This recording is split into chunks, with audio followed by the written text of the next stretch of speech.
questions up into 3 categories. The first one is everything goes pop. The second one is hating. And the third one is pay to the piper. For years, popular or crossover possibilities were almost unimaginable for most black artists. In fact, many black artists and audience members felt that anything or anyone that crossed over had to be corny.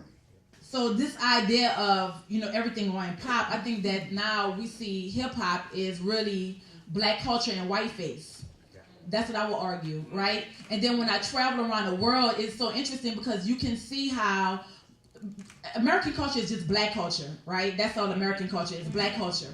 But then when you can see how there's a commercial interest when you can go anywhere in any country around the world and you see white Europeans emulating black Americans, African Americans from the U.S. And so there's a lot of interest in how our culture is being disseminated, how the rest of the diaspora and how the rest of the world perceive us as a community in terms of African Americans, and how that's being used against us. There's nothing wrong with getting paid. Some people think because you get paid then you shout out. That's bull, man. You get paid because you're talented or you have the qualities to get paid. But the point is to still keep those educational aspects in the music. Just because instead of me playing an avant-garde Coltrane piece and I decide to play something a little that doesn't mean I can't still say the same message. I think when we say pop culture, we're talking about counter-revolutionary culture. You talk about counter-revolutionary culture, you're talking about black people participating in anti-black symbology, images, and sounds. It is culture to destroy the souls of black people, to destroy the possibility of resistance of black people.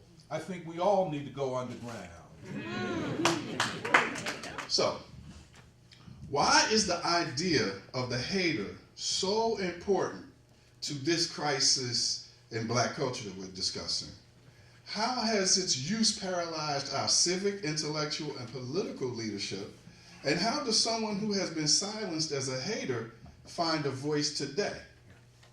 I think the whole hater phenomenon has certainly shut down what otherwise would be healthy critical dialogue in our community that is necessary.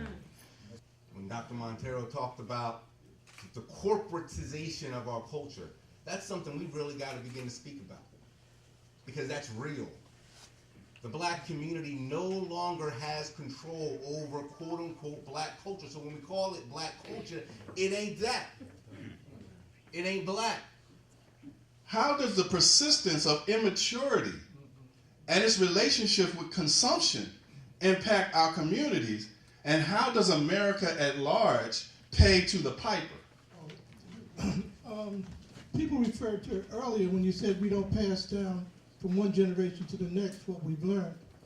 Part of the reason we suffer from generational amnesia because we cannot identify any independent resources of our own to compete with the resources that are put into play to grab our children's imagination.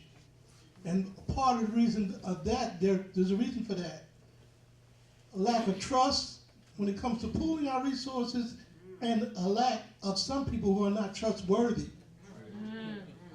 I think that it's the parents. I think it's the parents that are. I can't imagine having a child that produces a bill with a cell phone every month. It's a good thing my kids are grown because they would not have cell phones. I just can't imagine how a child could bring a bill into your house every month. It's the parents' fault that they give these kids every single thing that they want. They don't pay attention to their children. I ride the bus all the time. They're all hooked up to their telephones. The child's looking like an orphan sitting in the seat because the mother's not talking to them. It's just, I think it's the parents. I think the parents are to blame for the way the children are now. Sitting right next to Chantal, I wanted to say, I've been on both sides of this issue of passing the baton, and I think she spoke about it in a way that is better than the way most people think about it. Yes, ma'am. I grew up in a community where there was a woman who ran a lot of different things, and she made it look easy because she had practiced for so long.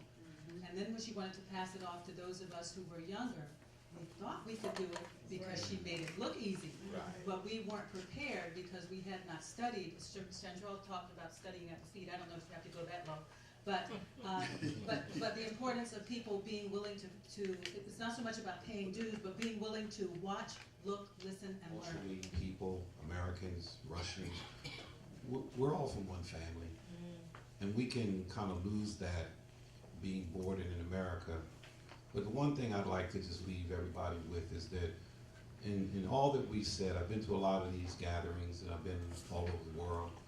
And I'd like to say that if we would take the time and the energy and the passion that we have for change and devote it towards a better understanding of our prayer life before the God of our understanding, I think we will come to a conclusion that with his help, a lot of these problems could, if not be eradicated, but we would see a clearer direction in what he has in mind. I always hear about how we see things as human beings, and I'm amazed and I'm privileged to see all these different diverse minds from universities, and God thank them all.